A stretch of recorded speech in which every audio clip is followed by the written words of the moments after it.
pra-observasi. Dan ada beberapa yang saya temukan di sini observasi. Pertama, tujuan pembelajaran yang akan dilakukan. Jadi untuk materi pembelajarannya itu kan teks laporan. Jadi memang saya untuk teks laporan itu meminta anak-anak sebenarnya awalnya untuk presentasi, tapi karena memang kekurangan alat ya Bu ya, media pastinya seperti LCD memang ada, cuma kan terbatas ya di sini ya. Akhirnya tujuan awalnya untuk meningkatkan keterampilan mereka dalam mempresentasikan, berbicara, akhirnya saya ubah untuk memahami isi dalam presentasi. Memahami isi presentasi yang dibuat. Jadi presentasinya yang dipahami. Iya, jadi mereka buat presentasi kan, terus kemudian dikumpulkan ke saya melihat presentasinya, kemudian saya menanyakan maksudnya ini apa. Misalnya dalam sistematika penulisan penelitian, atau misal kalau kita melakukan kegiatan penelitian itu kita membuatnya laporan kegiatan atau laporan penelitian misalnya. Jadi seperti sebenarnya lebih ke kritisnya mereka itu bagaimana dalam memahami materi presentasi mereka, mendalami lah bagaimana mereka. Kira-kira dari strategi yang dipakai nanti ini itu area yang ingin dilakukan. Yang pertama itu keterampilan berpikirnya ya Bu ya. Karena kan mereka harus mendalami materi yang mereka buat sendiri. Ternyata ketika saya laksanakan itu banyak yang tidak paham sendiri dengan materinya sendiri. Padahal dibuat sendiri. Nah itu. Jadi itu yang pertama. Untuk yang kedua, untuk melatih kemampuan mereka dalam mengungkapkan isi pikirannya, berbicara lah, komunikasinya, keterampilan berbicaranya juga ditingkatkan.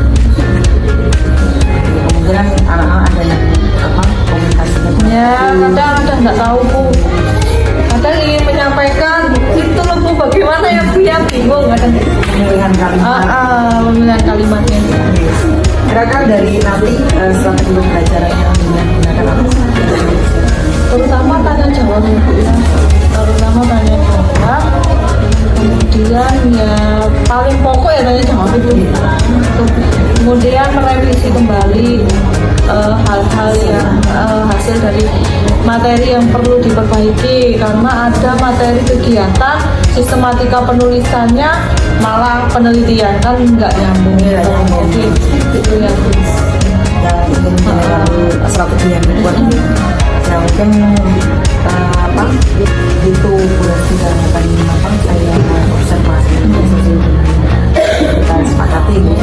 Dan nanti mungkin saya masuk ke kelas webinar untuk melihat sama apa yang baik. Oke, mungkin dulu Bu Nasi, terima kasih. Nanti ketemu Bu Nasi. Terima kasih.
pembelajaran panjenengan. Bagaimana pasti pembelajarannya kemarin berkenaan dengan penerapan? Iya. Untuk teks laporan anak-anak memang sudah mempelajari materinya sendiri, karena kan yang membuat PowerPoint-nya kan juga anak-anak. Jadi memang sudah memahami teks laporannya, misalnya untuk teks laporan kegiatan sudah paham gitu. Tapi memang kendala kita itu kan di media ya, ada PPT tapi tidak ada LCD. Jadi ya tidak, akhirnya kan hanya tanya jawab seputar dengan PPT yang diberikan.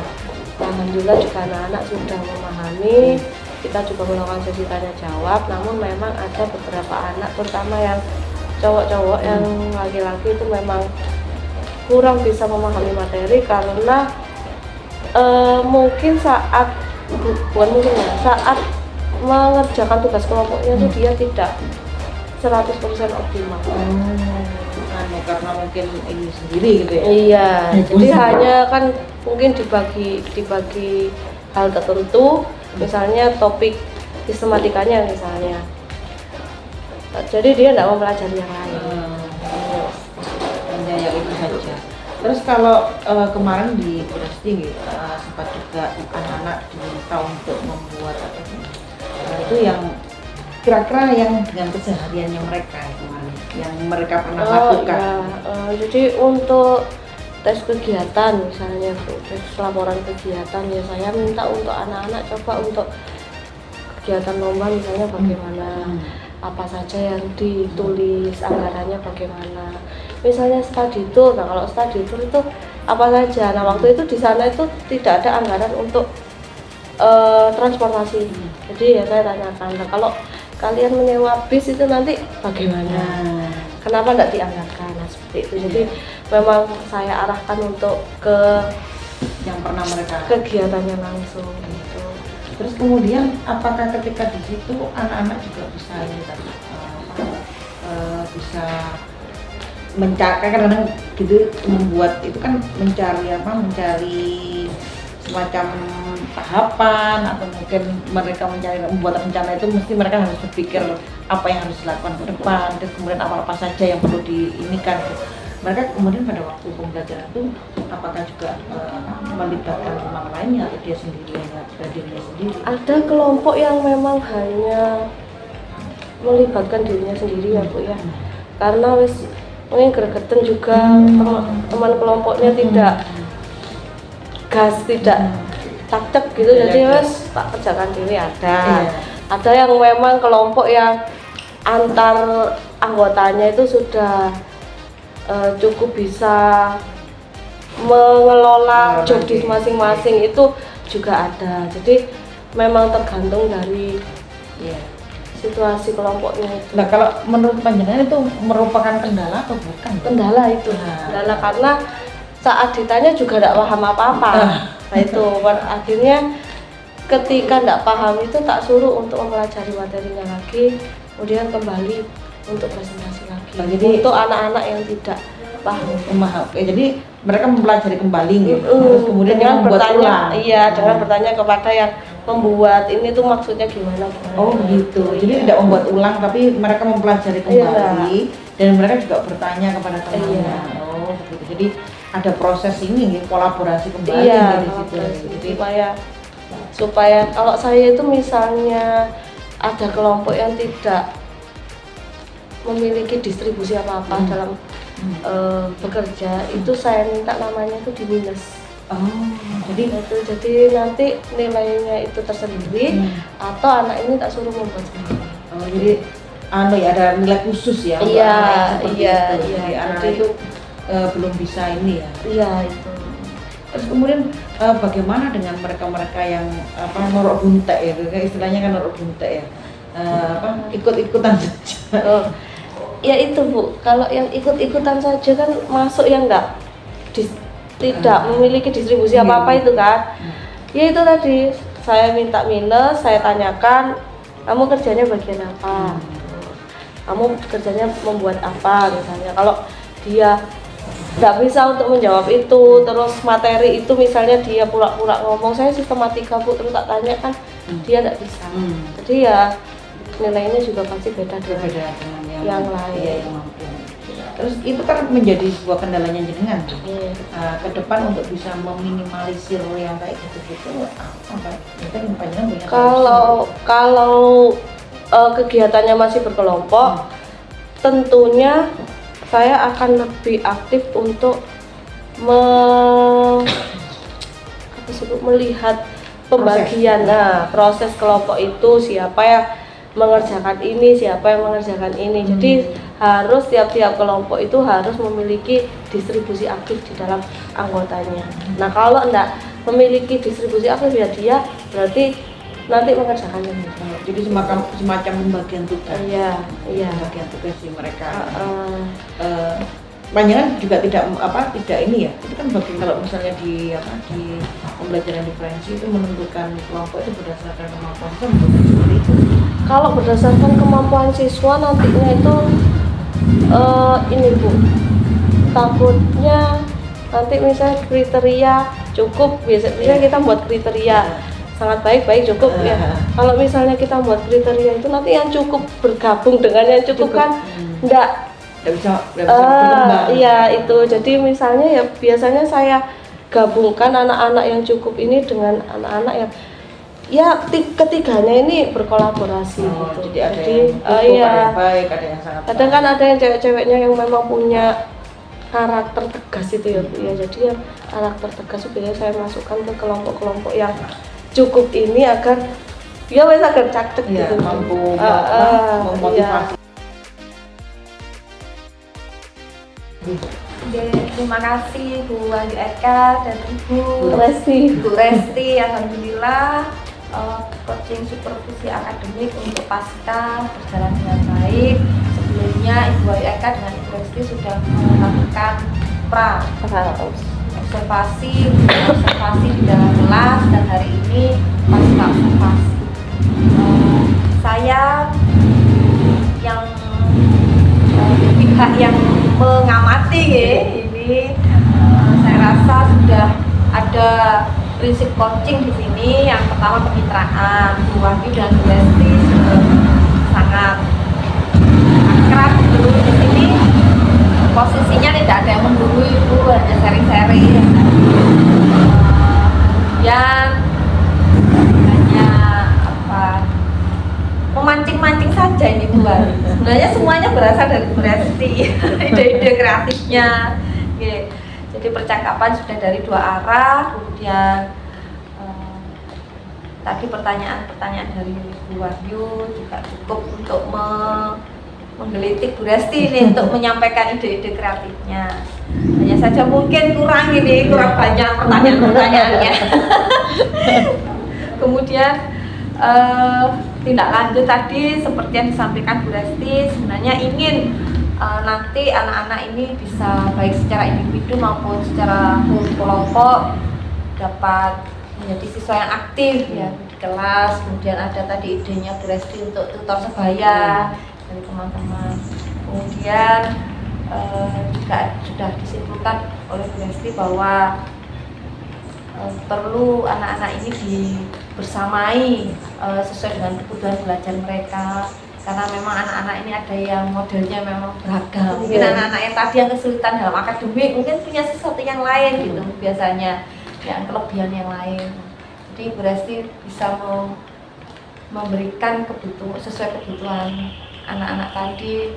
Terutama juga Bu Resti nanti akan berkolaborasi dengan guru BK ini terkait untuk menganalisa secara psikologis anak-anak ini supaya nanti pendekatannya lebih mudah.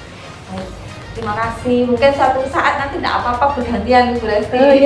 Amin. Nanti mungkin Bu Wahyu juga yang membutuhkan dari pancingan-pancingannya Bu Resti. Terima kasih. Terima kasih Bu. Terima kasih Bu Resti.